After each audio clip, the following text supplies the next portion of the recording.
State College has issued a flash flood warning for central Bedford County in south central Pennsylvania. Bedford and FLUDZ. Until 8 p.m.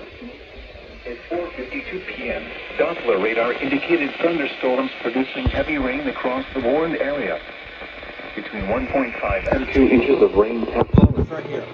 Additional rainfall amounts up to 2 inches are possible in the warned area. Flash flooding is ongoing or expected to begin shortly. Hazard: flash flooding caused by thunderstorms. Source: radar.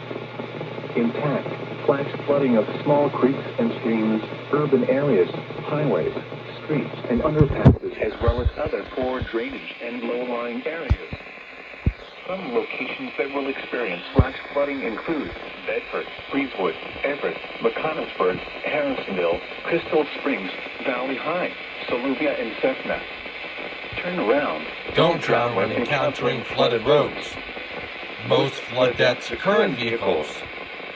Be aware of your surroundings And do not drive on flooded roads.